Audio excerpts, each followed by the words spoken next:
Hi, my name is Paul Schwertner, and in the next 15 minutes, we're going to explore a method that allows to determine whether we've computed only a local or the global maximum of the rational transfer function of a large-scale dynamical system. So this is joint work with Emre Mengi and Matthias Vogt. Emre is currently working at the Koç University in Istanbul, and Matthias is at the Technical University of Hamburg. I myself work at the Technical University in Berlin at the Chair for Numerical Mathematics, and one of our objects of study are differential algebraic systems, like the one that you currently see on the slide. We see that the derivative of some state x is influenced by both the state itself and an external input u. Additionally, we measure a linear combination of the state and the input in our output y. E and A are large and often sparse matrices, while B is tall and skinny, and C is a short and fat matrix. In other words, in our setting, the state dimension n is much larger than both the input and output dimensions. Now, we consider the analysis of such systems to answer questions concerning the trajectory of x and y over time for some given input u. And furthermore, we develop model order reduction routines. That is, we provide methods to find much smaller matrices, E tilde, A tilde, B tilde, C tilde, and sometimes even D tilde, such that the output Y tilde of that small system is close to the output of the large given system for the same input U. And additionally, we look at the control problem, which is addressed at finding inputs U that lead to desired system states and outputs over time. And in particular, we try to develop methods that lead to robust controllers, that is, controllers that work despite some modeling errors.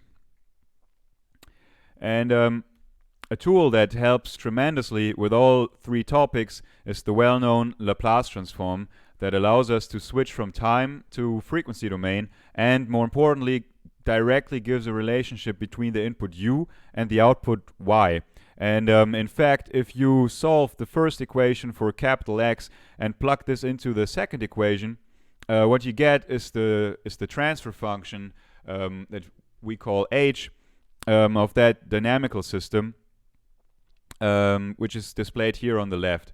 And then on the right, as an example, you can see a plotted transfer function on the imaginary axis. And a very important property of a transfer function is its L-Infinity norm, which is the maximum of the Euclidean norm, or the largest singular value, of the transfer function evaluated on the imaginary axis, so this red cross. It is defined if the transfer function has no poles on the imaginary axis, and if furthermore the transfer function has no poles in the entire right half plane, then the L-Infinity norm is also equal to the H-infinity norm of our transfer function. So basically, for asymptotically stable systems, if we compute their L-Infinity norm, we also have the H-infinity norm. And as you know, that is a very important property to measure, because you get the performance of both the model order reduction, because the H-infinity norm of the transfer function of the error between the given and the reduced model lets us estimate the error that we are going to encounter in our simulations. And then also in control, the H-infinity norm plays an important role, because the H-infinity norm of a controlled system is basically the worst case amplification of an error signal or some disturbance. And therefore, it is quite important to be able to compute that norm. And in fact, we already have very elegant methods to compute that L-Infinity norm since the early 1990s. And these are based on the following theorem that tells us that under some conditions, we can simply arrange the system matrices E, A, B, C, and D in this larger matrix pencil N, M, gamma that we have here on the slide, together with a positive number gamma. And then we have that this pencil only has purely imaginary eigenvalues if the transfer function h evaluated at precisely these eigenvalues has gamma as a singular value. And that means that we can basically find points on the imaginary axis where the singular values of h attain certain values. And maybe for later, it's important that you remember that this matrix pencil has a special structure, namely that N is a skew-symmetric matrix and M gamma is symmetric. So next, we're going to look at how we can use this result to compute the L-infinity norm. So, given some transfer function, we can now define a level set gamma, and then by computing the eigenvalues of the pencil we just saw, we determine intersection points of that red level set and the blue transfer function. And since we have multiple intersection points, gamma cannot be the L-infinity norm of H, so we can increase gamma. And again, we get multiple intersection points, increase gamma again and again and again until we converge.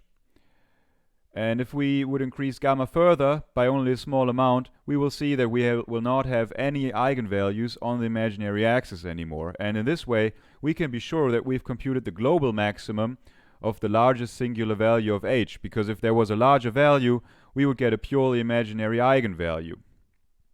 So that's a very nice method. The problem, however, is that the computational effort is too large, because if you look closely at the theorem again, the dimension of that pencil is around or more than twice the state dimension of our dynamical system.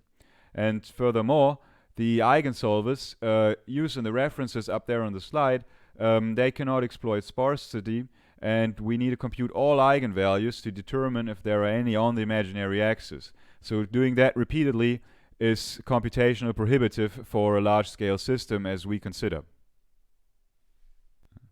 And then for that reason, in recent years, there has been a lot of development in the computation of the L-infinity norm for such large-scale systems, using different criteria that are better suited for the large-scale case. The first class of methods is based on optimization over spectral value sets.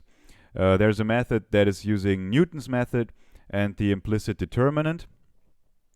Recently, a method based on iterative eigenvalues or eigensolvers was published in 2018. And then there are methods based on interpolatory model order reduction. All of those methods suffer from the problem of not guaranteeing global optimality. And as a case study, we're going to look at one of the methods based on model order reduction to explain where the problem is. So in our 2017 methods, we start with a given transfer function, just as before, of a dynamical system with state space dimensions so large that we cannot use the iterative increase of gamma to compute the L-infinity norm. Therefore, we first pick a few interpolation points on the imaginary axis and then construct a reduced order model such that its transfer function interpolates the given one at these points. This reduced order model naturally has a small state space dimension. Now for a moment we completely ignore the large-scale system and compute the L-infinity norm of the small-scale one using the globally convergent method I showed previously. This is easy and fast since the reduced order model is small. Once we have that, we take the point where it is attained and add it as new interpolation point. We augment our reduced order model so that we have interpolation condition at this new point as well, and then ignore the large system again, find the L-infinity norm of the small scale system, which is again easy and fast. And now we simply repeat that process until convergence. And in that case, we also found the global maximum. But now, what happens if your given transfer function looks like that? So these are many sharp peaks that we need to find. And in fact, our final reduced order model's transfer function looks like that. So clearly, we converged only to a local maximum, which leads to a drastic underestimation of the actual L-infinity norm. And this is a problem that, to my knowledge, the other L-infinity norm computation methods for large-scale systems share.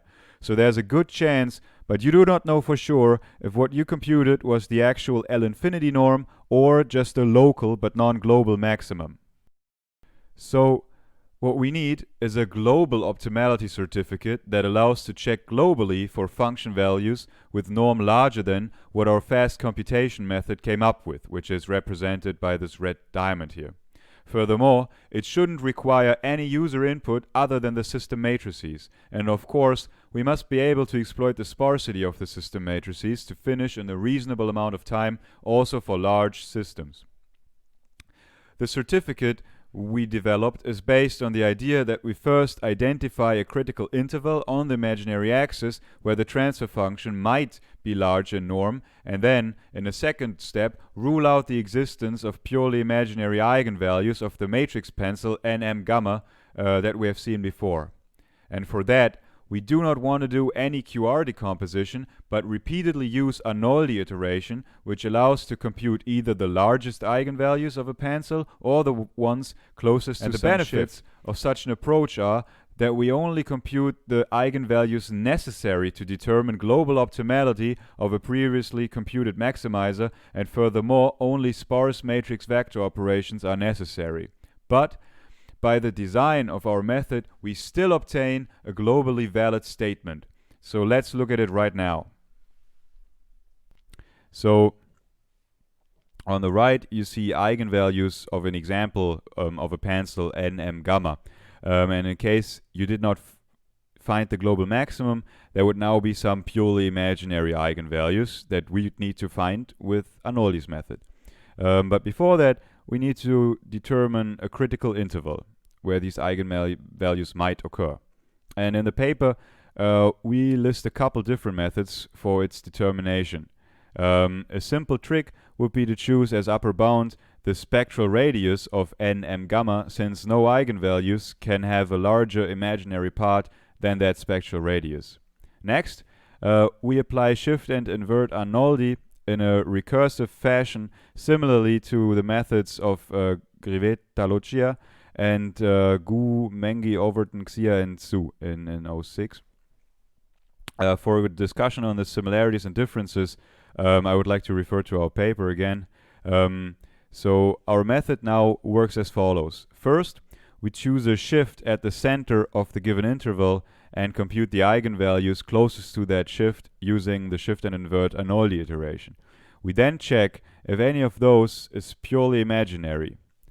If that is the case, we know that our computation has stagnated at a local optimum, so we can exit with some sort of local optimality error.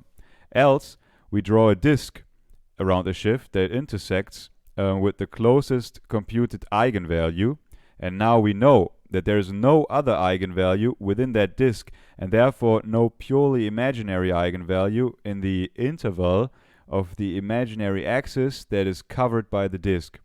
Now therefore we can subtract this interval from the critical interval that we've determined before.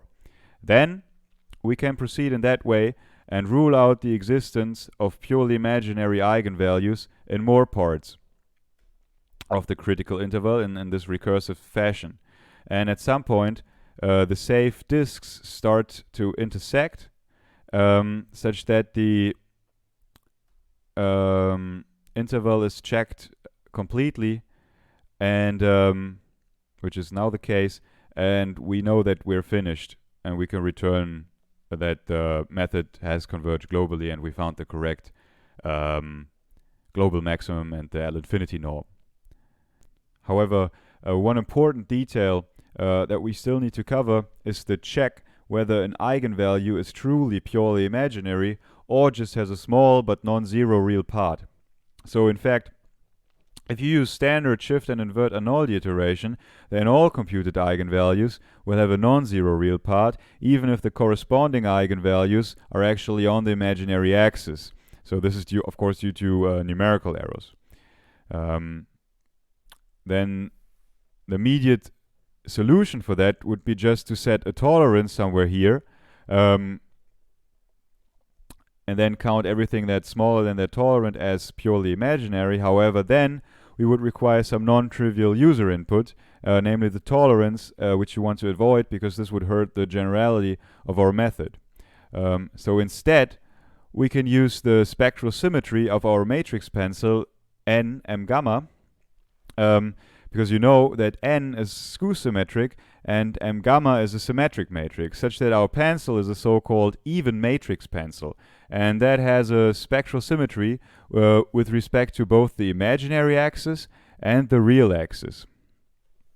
So this means for a complex eigenvalue lambda that not only lambda but the conjugate of lambda minus lambda and minus the conjugate of lambda are all eigenvalues of that pencil.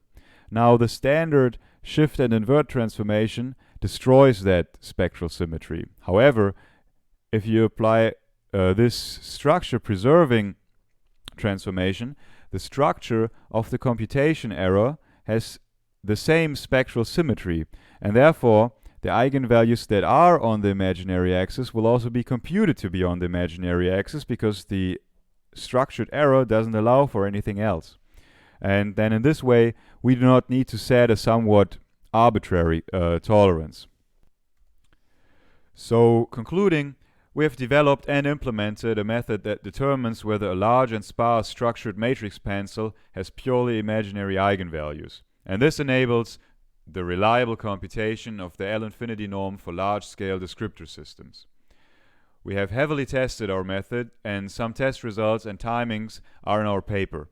Our code alongside all test cases is available at the link here on the slide. So for future work, we must note that there are more system properties and algorithms that rely on determining whether a structured pencil has purely imaginary eigenvalues, where we can also utilize this methodology. Among them are the verification of passivity or contractivity of a dynamical system, and furthermore, in control, we can check if a linear quadratic regulator problem is feasible. So with that, thank you very much for listening. If you have further questions, you can reach me via email at schwert@math.tuberlin.de.